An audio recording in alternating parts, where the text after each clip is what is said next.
جیسے میں نے بہت بہت مرتبہ یہ بات بیان کی ہے کہ خود ہی بائبل مقدس اپنی تشریح کرتی ہے اور واضح کرتی ہے بھید. تو آگے چل کر ہم ایک دو آیتوں میں اس کو اور زیادہ صحت کے ساتھ دیکھیں گے کہ کس طرح یہ بات ہونا لازم ہے، اور کلیسیا کا اور مسیح کا اور اسرائیل کا اور خدا سالوس کا کیا رشتہ ہے، اور یہ دونوں رشتے کس طرح باہم منسلک ہوتے ہیں. شوہر کا اور بہن بھائی کا رشتہ، یا ایک ماں سے جنم لینے کا رشتہ. از روئے شریعت شلمیت کو یہ رشتہ نصیب نہیں ہوتا، جبکہ نئے عہد نامے کی جو شلمیت ہے، جو نئے عہد نامے کی دلہن ہے، جو ایمانداروں کی جماعت ہے، جو مسیح کے خون سے دھلی ہوئی ہے، اس کو از روئے کلام اور از روئے روح القدس، یہ دونوں رشتے منسلک آتے ہیں. منسلک، ان دونوں رشتوں میں یہ منسلک نظر آتی ہیں، اور یہ دونوں رشتے اس کو میسر آ جاتے ہیں، اور اس کی تصدیق خود خدا کا کلام کرتا ہے.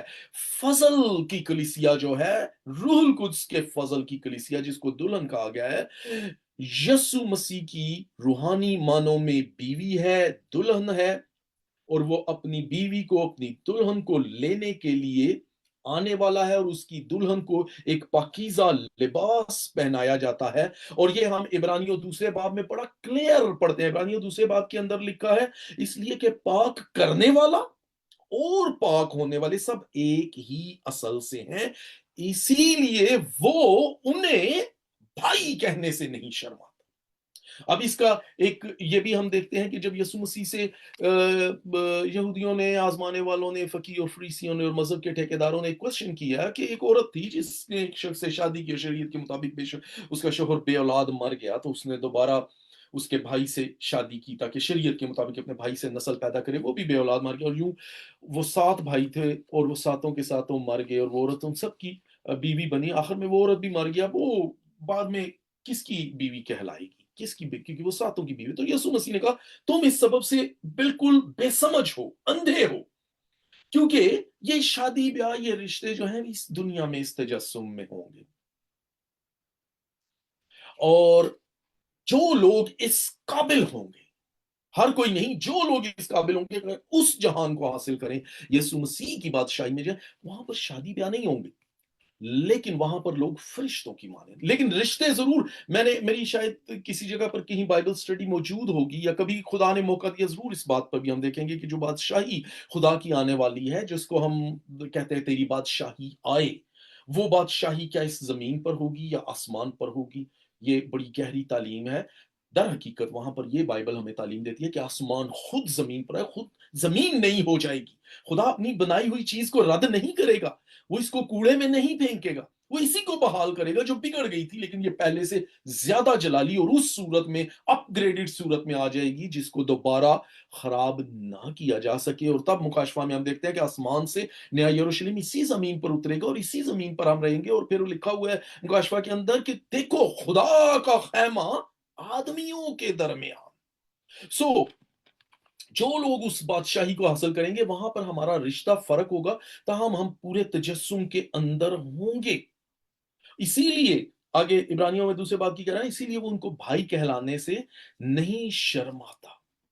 پھر ہم زبور کے اندر دیکھتے ہیں کہ وہ کہتا ہے خدایا میں اپنے بھائیوں کے ساتھ تیرے نام کا اقرار کروں گا. یہ وہ بھائی بہن والا مقدس رشتہ ہے جو مسیح میں ایک ہوں، کیونکہ مسیح میں ہم سب کا باپ ایک ہی ہے جو آسمانی باپ ہے. پھر آگے اسی حصے میں وہ کہتی ہے کاش کہ تو میرا بھائی ہوتا، بھائی کی مانند ہوتا، اور کہتی ہے کہ میں تجھے اپنی ماں کے گھر لے جاتی، ماں کے گھر کے اندر لے جاتی. دوسری آیت میں وہ کہتی ہے مجھے کوئی حقیر نہ جانتا، میں تجھ کو اپنی ماں کے گھر لے جاتی، وہ مجھے سکھاتی، میں اپنے اناروں کے رس سے تجھے ممزوج میں پلاتی. اب ہم دیکھتے ہیں کہ یہاں پر وہ کہتی ہے کہ میں تجھے اپنی ماں کے گھر، یہاں پر روحانی طور پر جو ماں ہے یہ کلیسیا کو ظاہر کرتی ہے. اب کیونکہ اس کی خواہش ہے کاش کہ میں تجھے اپنی ماں کے، لیکن وہ خواہش ادھر کی ادھر ہی رہ جاتی ہے، پوری اس لیے نہیں ہوتی کہ اس وقت تک عہد عتیق میں کلیسیا کا جنم نہیں ہوا تھا، اور صرف شلمیت یا پرانے بزرگ نبی یہ ہی نہیں بلکہ ایماندار بھی جو تھے وہ کلیسیا کو دیکھنے کے مشتاق تھے۔ ہم ایلڈر سیمیون کو دیکھتے ہیں، مقدس بزرگ شمعون کو، وہ بھی انہی میں سے تھا جو کہتا ہے میری آنکھوں نے تیری نجات دیکھ لی، اپنی ماں کے گھر کو، کلیسیا کے جنم ہونے کو میں نے دیکھ لیا۔ اس وقت تک کلیسیا کا جنم نہیں ہوا تھا جس کے نبی اور پیغمبر بھی منتظر تھے، اس لیے اس کی خواہش تو پوری نہیں ہوتی، اور وہ سلیمان کو بغیر کسی روک ٹوک کے آزادی کے ساتھ اس کے ساتھ جو وہ چاہتی ہے، جیسے ہم خدا کی بادشاہی میں آزادی کے ساتھ ہر وقت اپنے خدا کا چہرہ دیکھیں گے، وہ اس رشتے کو قائم نہیں کر سکتی، لیکن وہ خواہش کرتی ہے کہ میں تجھے اپنی ماں کے گھر لے کر جاتی، یعنی اپنی کلیسیا کے اندر لے کر جاتی۔ اور ہم جانتے ہیں کہ کلیسیا روحانی طور پر ایماندار کی ماں ہے۔ اب شلیمیت اپنی ماں کے رشتے کو تو بہت اچھی طرح جانتی ہے، لیکن وہ اس تک لے کر نہیں جا سکتی۔ وہ جانتی ہے کلیسیا خدا سچے لوگوں کی جو ٹولی ہے، جماعت ہے، وہ ہماری ماں ہے، وہی ہماری صحیح رفاقت ہے، اور کلام الہی اسی بات کا درس دیتی ہے۔ وہ کہتی ہے کاش کہ میں تجھے اپنی ماں کے گھر لے جاتی اور میں اناروں کے رس سے تجھے ممزوج میں پلاتی۔ اب یہاں انار کے تعلق سے ہم پچھلے باب میں بہت ڈیٹیل سیکھ چکے ہیں کہ اس کی کیا وجہ تھی، اور ہم یہ بھی جانتے ہیں کہ انار در حقیقت بنی اسرائیل کے اندر خدا کے قوانین کو بھی ظاہر کرتے ہیں، اور قدیم اسرائیلیوں کا یہ خیال تھا کہ انار کے اندر 613 دانے ہوتے ہیں، اور جب موسیٰ کو شریعت دی گئی، جو ان کی تالمود کی یا مشنا کی تاریخی تعلیمات ہیں جو موسیٰ کے وسیلے ملی، دس احکام سے علاوہ جو پراپر شریعت، اس میں 613 ہی نکات موجود تھے۔ تو اس طرح سے انار جو ہے وہ پراپر خدا کی شریعت کو ہے، لیکن اس کے ساتھ ساتھ ہم دیکھتے ہیں کہ انار ایماندار کی زندگی کی ترتیب کو بھی ظاہر کرتا ہے۔ لیکن اس کے ساتھ ساتھ ہم دیکھتے ہیں کہ وہ کہتی ہے میں تجھے انار کا رس ممزوج میں پلاتی۔ یہ رس جو ہے یہ دو طرح سے روحانی طور پر ظاہر ہوتا ہے۔ نمبر ایک، یہ خدا کے کلام کی تعلیم ہے۔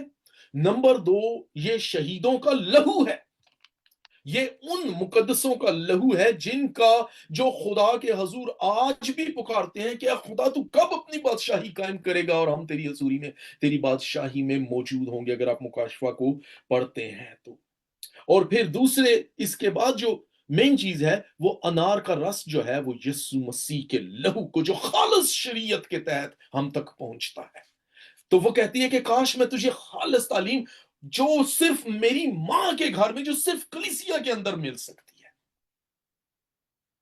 حبشی خوجے کو ہم نہیں بھولتے، اعمال کے اندر وہ کہتا ہے کہ جب تک کوئی مجھے سکھائے نا، جب تک کوئی مجھے بتائے نا، جب تک کوئی مجھے سمجھائے نا، وہ اکیلا پتہ نہیں کتنے سالوں سے شریعت کو پڑھ رہا ہے، یسایہ کا حوالہ پڑھتا جا رہا ہے، وہ اسے ذبح کرنے کے لیے لے گئے، وہ اس طرح چلا، اس کے منہ میں کوئی زبان نہیں، جیسے برا چل پڑتا ہے، وہ یہ بار بار بار بار یہ حوالہ پڑھتا ہے، کئی سالوں سے پڑھ رہا ہے، لیکن بالآخر وہ اس بات کا اقرار کرتا ہے کہ جب تک مجھے کوئی سکھائے، تو سیکھنا جو ہے کلیسیا ماں کے گھر کے اندر، اور یہ بھی یہ جو اب آج ہم سب لوگ یہاں پر بیٹھے ہیں، یہ ہم کلیسیا کی صورت میں روحانی طور پر ہم یتیم نہیں ہیں، جس کی کلیسیا نہیں ہے وہ یتیم ہے، جس کی ماں نہیں ہے۔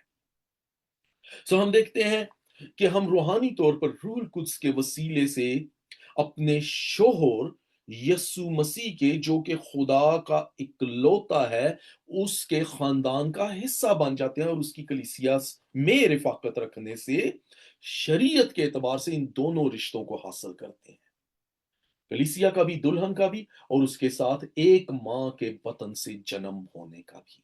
اور ہم جانتے ہیں کہ کلیسیا نے یسوع کے لہو سے جنم لیا ہے۔ اور پھر آگے وہ بیان کرتی ہے کہ میں تجھے ممزوج میں پلاتی، اور اس کے بعد وہ کیا کہتی ہے؟ تیسری آیت میں لکھا ہے کہ اس کا بایاں ہاتھ میرے سر کے نیچے ہوتا اور دہنے سے مجھے گلے لگاتی۔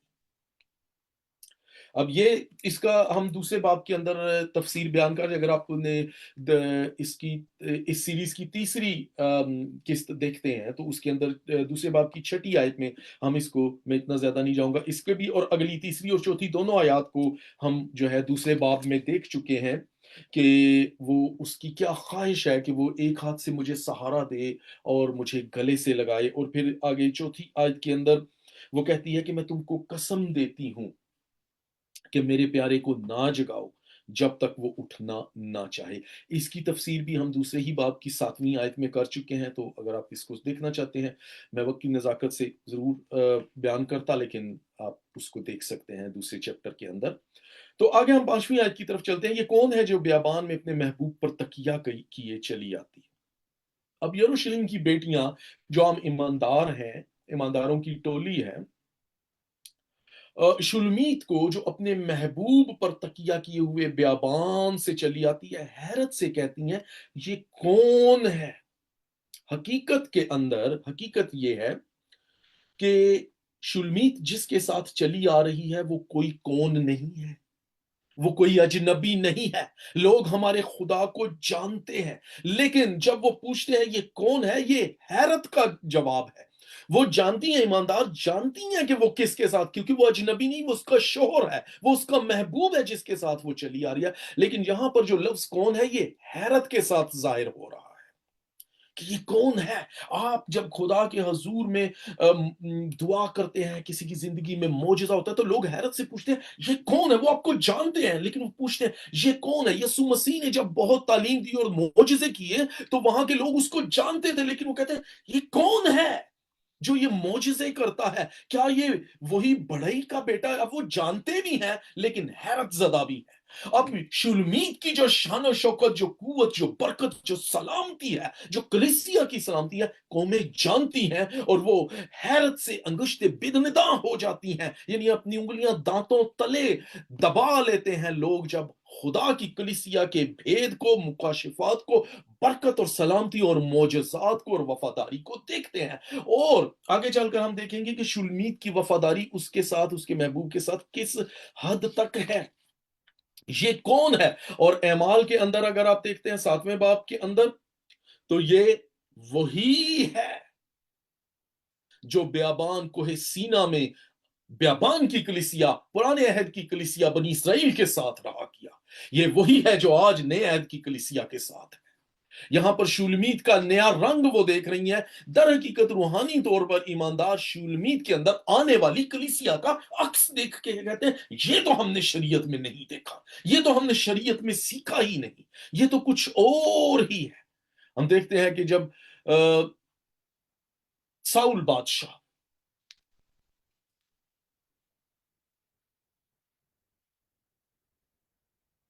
جب اس کے باپ کے گدھے کھو جاتے ہیں، تو ہم دیکھتے ہیں پیدائش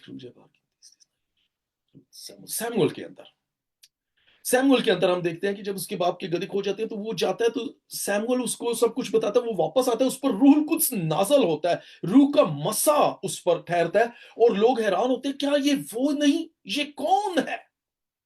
یہ ہے خدا کے ساتھ ہماری وفاداری، جب ہم خداوند کے حضور میں عجائبات کو ظاہر کرتے ہیں اور اس کے وعدوں پر بھروسہ کرتے ہیں، جیسے بنی اسرائیل نے بھروسہ کیا اور بیابان کے اندر عجائب دیکھے۔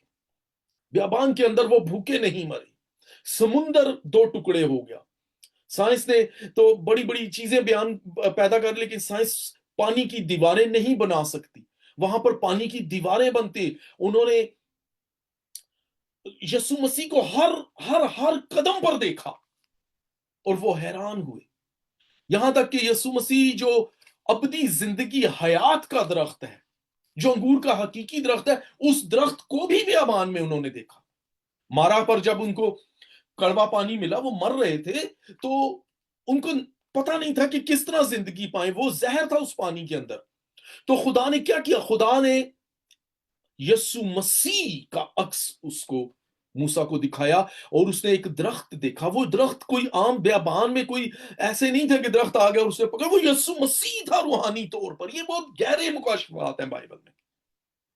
تو ان چیزوں کو جب لوگ دیکھتے ہیں تو وہ خود بخود کہتے ہیں یہ کون ہے جو تیرے ساتھ چلا؟ ایسی باتیں تو ہم نے نہیں سنی۔ بظاہر شیطان بہت سی چیزوں کی کاپی تو کر سکتا ہے، لیکن خدا کا کلام اب تک قائم رہتا ہے۔ شیطان شاید ویسے ہی معجزے کر سکتا ہے جیسے کلیسیا میں بھی ہوتے ہیں، لیکن وہ دیر پا نہیں ہوتے۔ موسیٰ نے اپنی لاٹھی سے بڑے معجزے کیے، اور فرعون کے جادوگروں نے بھی ایگزیکٹلی وہی معجزے کیے، لیکن وہ پائیدار نہیں تھے، وہ کھڑے نہ رہ سکے، اس لیے وہ قائم نہ، وہ دیر پا نہیں تھے، لکھا ہے وہ کھڑے نہ رہ سکے، یعنی دیر پا نہ قائم رہ سکے۔ اور بالآخر انہوں نے اقرار کیا کہ یہ کام جو ہے یہ خدا کا، جب خدا نجات دیتا ہے تو ہمیشہ کے لیے ہوتی ہے۔ یسوع مسیح کی جو کلیسیا ہے جدید دور کے اندر، جدید عہد کے اندر، عہد جدید کے اندر، وہ قائم رہنے والی کلیسیا ہے، اور لوگ اس کو حیرت سے دیکھتے ہیں اور پوچھتے ہیں یہ کون ہے جو اپنے محبوب پر تکیہ کرتے ہوئے چلی آتی ہے؟ اور محبوب پر آگے لکھا ہے،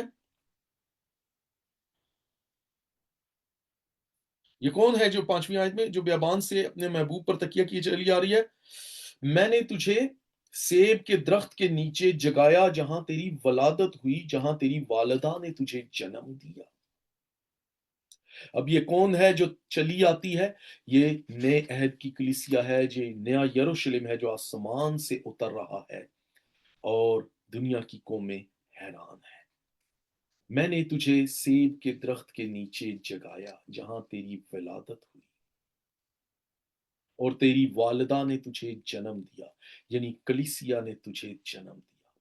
سیب کے درخت سے، سیب کے درخت کے تعلق سے ہم پہلے آلریڈی بیان کر چکے ہیں، خیر تھوڑا سا ہم جاری رکھتے ہیں اس کو۔ سیب کے درخت سے مراد یسوع مسیح ہے، کیونکہ سیب کا درخت بہت سی خوبیوں کا حامل ہے، یہ ہر موسم میں قائم رہتا ہے، کبھی اس کے پتے خراب، یہ پت جھڑ میں بھی قائم رہتا ہے، اور پھر سب سے بڑھ کر نہ صرف یہ سدا بہار ہے بلکہ یہ اپنے وقت پر ضرور پھل دیتا ہے، یہ لازم پھل دیتا ہے اپنے وقت پر۔ اور اگر آپ غلطیوں 4 باب کی 4 آیت کو دیکھیں تو وہاں پر لکھا ہے جب وقت پورا ہو گیا تو خدا نے اپنے بیٹے کو بھیجا جو عورت سے پیدا ہوا اور شریعت کے ماتحت پیدا ہوا۔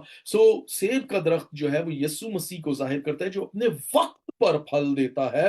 خداوند یسوع مسیح کا سایہ راحت بخش ہے، صحت بخش ہے، ایمان بخش ہے، اور ایماندار لوگ اس درخت کے سایہ تلے رہتے ہیں اور زندگی کی خوشیوں میں مسیح کی صحبت میں رہ کر لطف اندوز ہوتے ہیں۔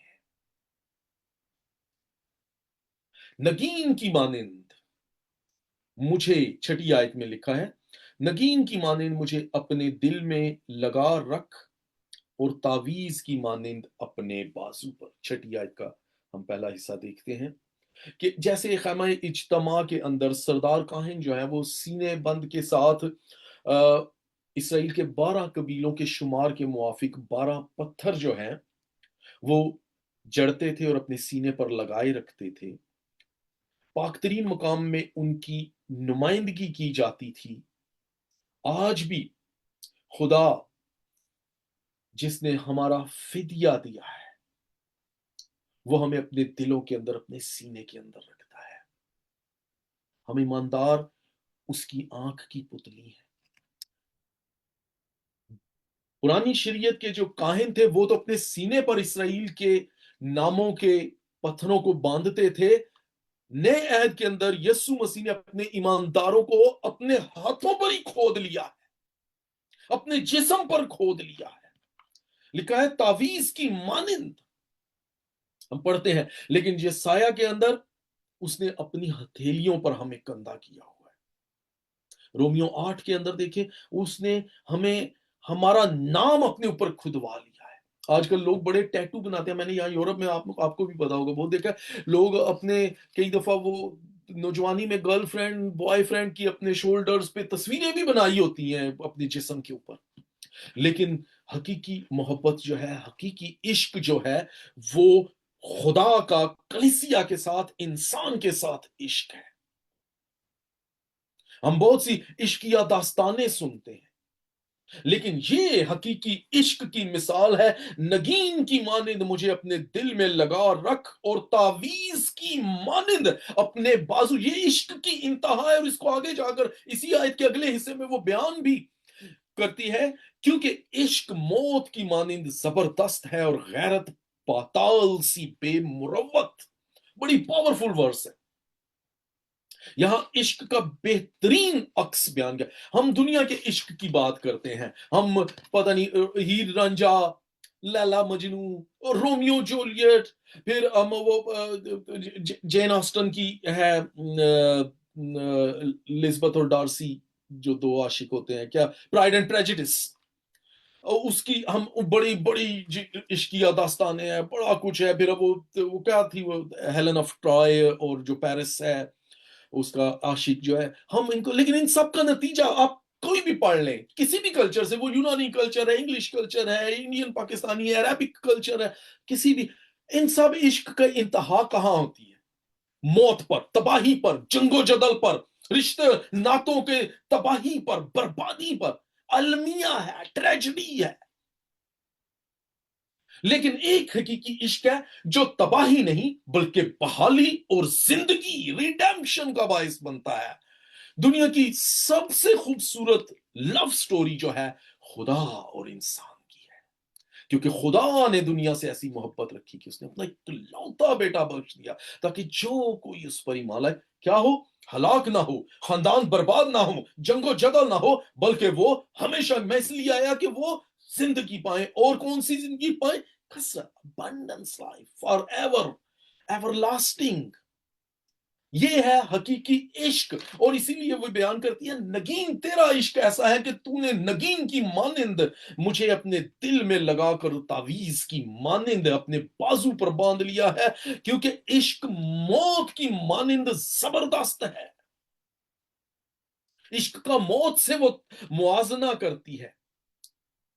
عشق اتنا زبردست ہوتا ہے، جب یہ غالب آتا ہے تو خاندان تباہ ہو جاتے ہیں، نسلیں تباہ ہو جاتی ہیں، اور کسی صورت وہ کسی کا لحاظ، اور اسی طرح موت بھی جب آتی ہے تو وہ کسی کا لحاظ نہیں کرتی. بڑے چھوٹے بزرگ جس کی بھی موت آتی ہے وہ کسی کا لحاظ نہیں کرتی، اور بالآخر کوئی چارہ نہیں رہ جاتا. موت کے بعد بس مٹی کا ڈھیر ہے. موت کے بعد آپ نے کبھی نہیں سنا ہوگا کسی کا سگا باپ، بھائی، بیٹا، شوہر، بیوی، ماں، کتنے بھی رشتہ دار ہیں، موت کے بعد وہ ان کو اس نام سے پکارتے ہو، ہاں جی ہاں فلاں ریشما کتھے پئی ہے. نہیں، باڈی کتھے پئی ہے، اس وقت وہ ختم ہو جاتا ہے، صرف ایک مٹی کا ڈھیر. یہ موت زبردست ہے.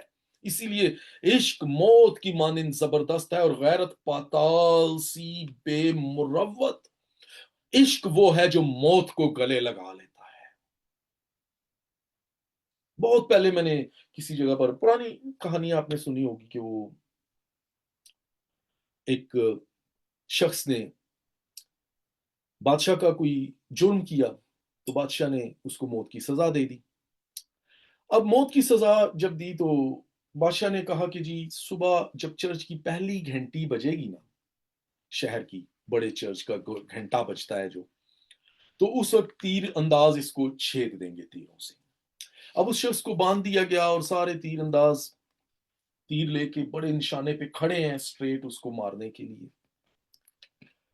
اور صبح کی پہلی کرن نکلی، اب وہ ریڈی ہیں، انہوں نے کس لیا کہ ابھی گھنٹا بجنے والا ہے، اور جو ہی گھنٹے کی آواز ان کے کانوں پہ آئے گی اور وہ تیر چھوڑیں گے، اور وہ زہر میں تیر بجھے ہوئے جو ہیں وہ اس شخص کو چھلنی کر کے مار دیں گے.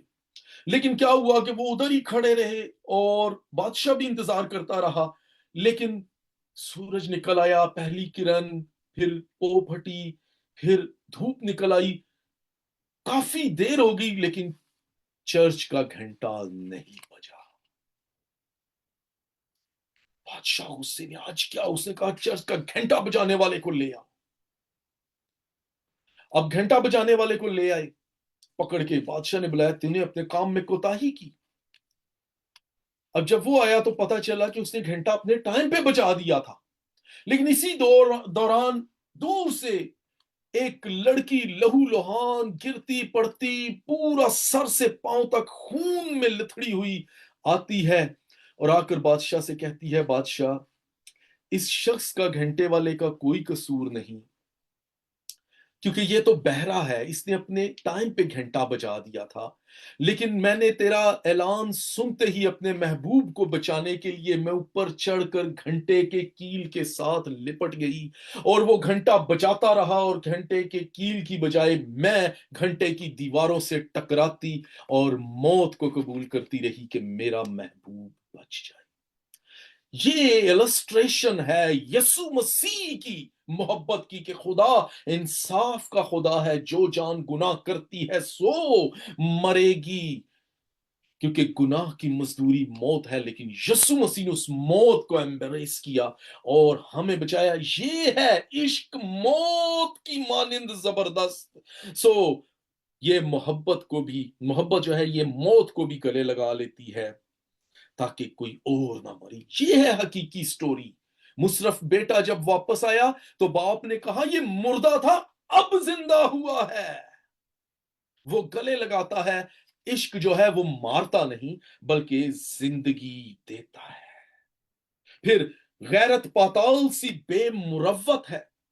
خدا کی غیرت کا یہ تقاضا ہے کہ جو جان گناہ کرتی ہے وہ مرے گی۔ گناہ کی مزدوری موت ہے، لیکن اسی غیرت کو، اپنی غیرت کو ہی اس نے تسکین دینے کے لیے وہ خود اس موت کو گلے لگا لیتا ہے۔ اسی لیے یہ خوبصورت ترین السٹریشن ہے، پاورفل ہے، کیونکہ عشق موت کی مانند زبردست ہے اور غیرت پاتال سی بے مروت۔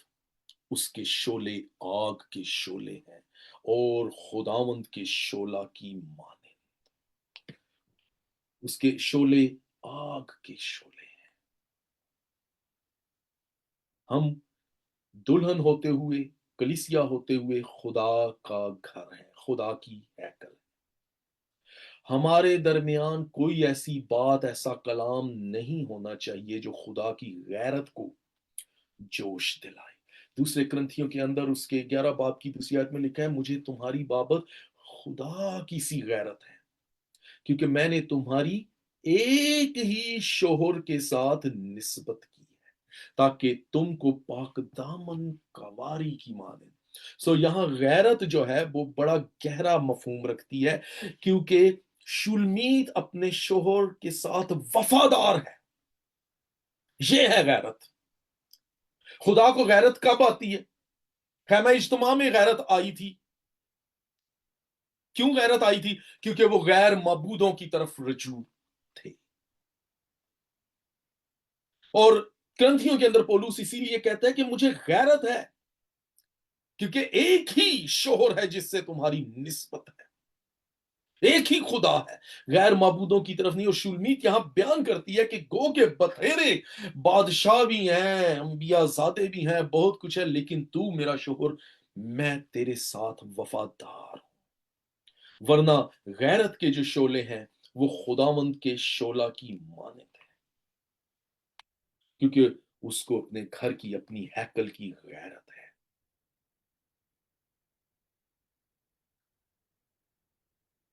یوحنا کے اندر جب یسوع مسیح کو غیرت آئی تو اس نے ان کے تختے الٹے، اور دوسرے باب کے اندر ہم دیکھتے ہیں یوحنا کے اندر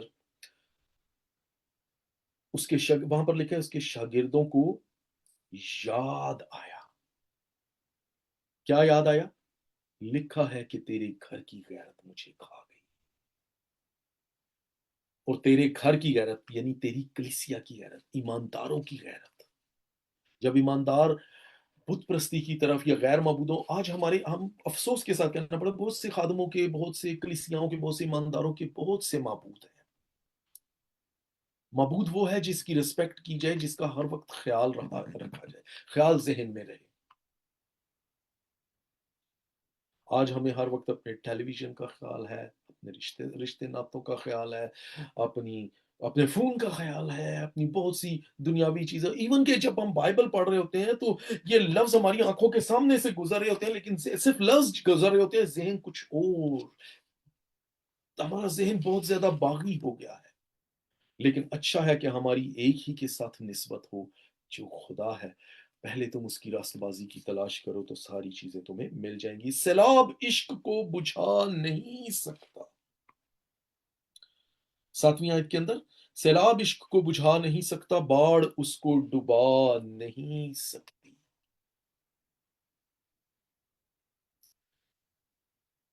جو حقیقی، جو خالص محبت ہے، جو پاک محبت ہے، اس کو دنیا کی مصیبتیں، دنیا کی آزمائشیں، دنیا کی رکاوٹیں ختم نہیں کر سکتی۔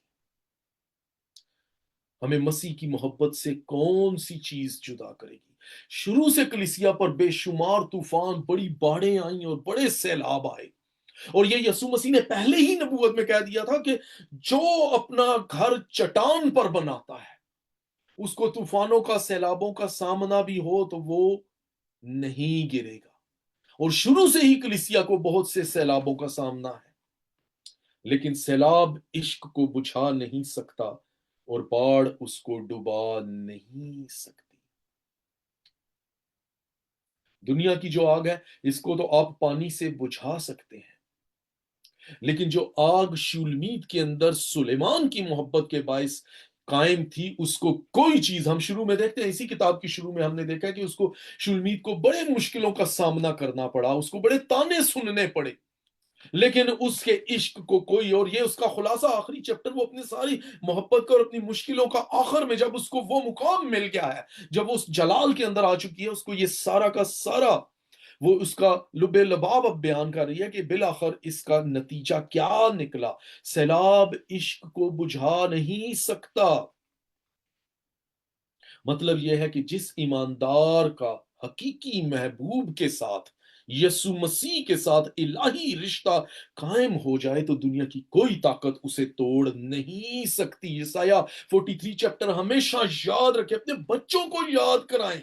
اس کے اندر لکھا ہے کہ جب تو سیلاب سے گزرے گا تو میں تیرے ساتھ ہوں گا، جب تو ندیوں کو عبور کرے گا تو وہ تجھے نہ ڈبوئیں گی، جب تو آگ میں سے گزرے گا، آگ پر چلے گا۔ یاد ہے صدرک، میثق اور عبدنجو؟ جب تو آگ پر چلے گا تو اس کی آنچ تجھے نہ لگے گی اور اس کا شعلہ تجھے نہ جلائے گا۔ کیوں؟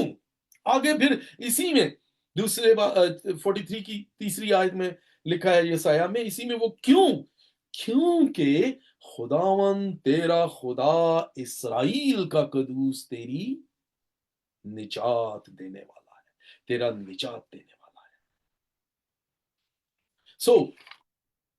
جب ہمارے اندر حقیقی محبوب یسوع مسیح کی محبت آ جاتی ہے تو پھر دنیا کی کوئی آگ، پھر آگے اسی آیت کے اگلے حصے میں وہ لکھتی ہے کہ، کہتی ہے کہ اگر آدمی محبت کے بدلے، مائی all time favorite, one of the favorite verses، اگر آدمی محبت کے بدلے اپنا سب کچھ دے ڈالے تو وہ سراسر حقیقت کے حقارت کے لائق ٹھہرے گا۔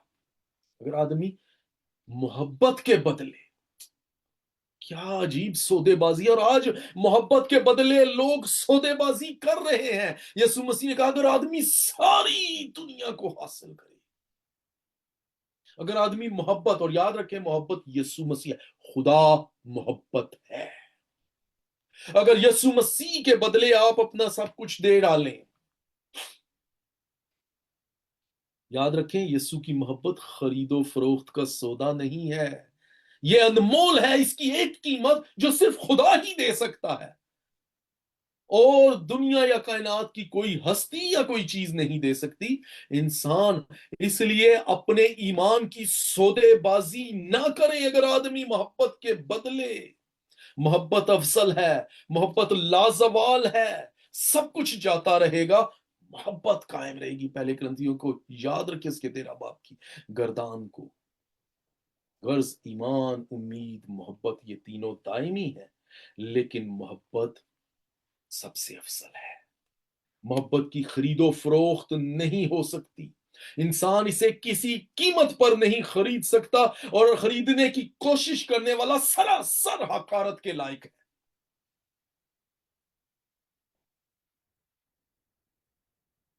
محبت، خدا